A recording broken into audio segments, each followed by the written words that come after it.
Kalau pengen merasakan nikmatnya buah, paling enak itu yang sudah matang. Begitu pula dengan perempuan. Pas si perempuan lagi pengen tinggi-tingginya, itulah saat-saat paling enak bakar singkong.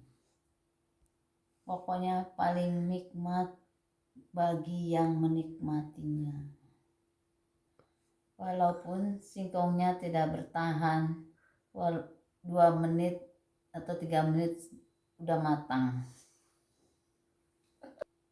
Karena singkongnya tidak tahan karena panas tungkunya. Itulah nikmatnya saat-saat bakar singkong, abunya bakar semua, keluar semua.